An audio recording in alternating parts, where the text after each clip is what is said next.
invite on stage the proprietor of Selvam Agencies, D. Nandakumar Avargal, to address the gathering and the students, please.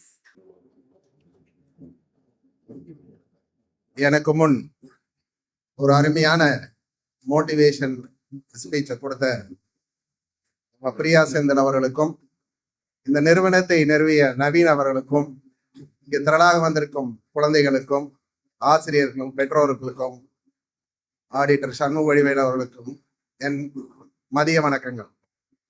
எப்பவுமே ஒரு last ஸ்பீக்கரா போகக்கூடாது. அது பிரியா மாதிரி இருக்கிற ஒரு ஸ்பீக்கர் ஒரு பாயிண்ட் விட்டாங்களேன்னு பார்த்தா அதையும் கடைசியில க்ளோஸ் பண்ணிட்டாங்க. பேரண்ட்ஸுக்கு சொன்ன பாயிண்ட் ஏதோ 2 சொல்லலாம் அப்படின்னு. நான் அவங்களாட்ட ஒரு பெரிய மோட்டிவேஷன் ஸ்பீக்கர் எல்லாம் இல்லை. நவீனோட உறவினர், ஏதோ தொழில் அமைப்புகள் எல்லாம் இருந்தங்காட்டி, கோயம்புத்தூரை பத்தி நல்லா தெரியுங்காட்டி என்னை இந்த விழாவுக்கு கூப்பிட்டுருக்காங்க. நீங்க எல்லாருமே இன்னைக்கு இருக்கிற லெவல்ல ஒரே லெவல் தான். நான் பெரியவன் நினைச்சு மார்க்குங்கிறது அது ஒரு ஒரு அடிக்கோல் தான். அந்த மார்க் ஒரு டைம் ஜாஸ்தியா வாங்கலாம், ஒரு டைம் குறைவா வாங்கலாம். ஆனா அவங்க சொன்னாப்புல ஒரு கிளாஸ்ல இந்த டீச்சர்ஸ் கிட்ட நீங்க கேள்வி கேட்கறதுக்கு பயந்துக்கிறீங்க.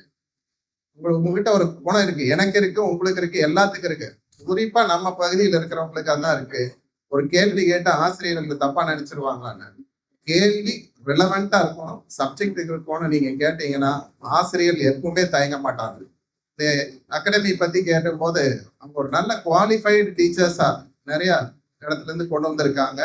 இந்த அகாடமியோட ஹெட் குவார்ட்டர்ஸ்ல இருந்து அவங்களுக்கு எல்லாம் நல்ல ட்ரைனிங் கொடுத்துருக்காங்க.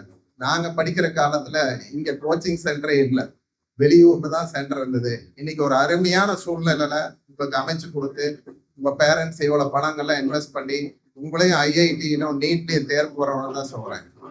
இந்த இடத்துல என்ன சொல்றேன்னா, பிரியா சொன்னாப்புல கோல் அப்படின்னு வச்சுக்கோங்க. நான் 2 உதாரணம், ஒரு இன்ஜினியர், ஒரு டாக்டர் சொல்ல போறேன். அந்த இன்ஜினியர் யாருன்னா ரூட்ஸ் ஹார்ன் இருக்கு மிஸ் ராமசாமி. அவர் சமீபத்துல ஒரு பேசுன யூடியூப்ல போடுங்க, கல்யாண மாலையில அவர் பேசியிருக்காரு. 8 வயசு இருக்கும் போதே ஒரு கோலை தீர்மானிச்சிட்டாரு. என்ன தீர்மானிச்சிட்டாருன்னா, நான் ஆட்டோமொபைல் இண்டஸ்ட்ரிக்குள்ள போகணும் அப்படின்னு. ஒரு 10வது போகும்போதே இந்த ஹார்ன் எப்படி அடிக்குது அப்படின்னு ஒரு கார்ல இருந்து பார்த்துருக்காரு. அவர் இங்க சிஐடி கல்லூரியில டிப்ளமோ படிச்சுட்டு அமெரிக்கா போய் மேல் படிப்பு வந்துட்டு இங்க இந்தியா அந்த ஹார்ன் ரிசர்ச் பண்ணிட்டு இருக்கும் போது ஒரு 2 வருஷத்துல அந்த ஹார்ன் நான் செஞ்சிடலாம் அப்படின்னு. அப்ப இருக்க உலகத்துல பிரபலமானது பாஷ் ஹார்ன். அவரு எனக்கு வீட்டுக்கு பக்கத்து வீடு, நைட்டெல்லாம் ஹார்ன் சத்தம் இங்க அடிச்சுட்டே இருந்தது. 12 வருஷம் ஆச்சு. 12 வருஷம் ஆச்சு அவர் டிசைன் பண்ணி அவர் எடுத்துட்டு வந்தார். அந்த இடத்துல என்ன பண்ணார்னா, இன்னைக்கு உலகத்துல நம்பர் 1 ஆனா இருக்காரு. ஜெர்மனி, ஜப்பான், அமெரிக்கன்ஸ் எல்லாம் பீட் பண்ணிட்டு உலக அளவில் ஒரு பெரிய இருக்காரு.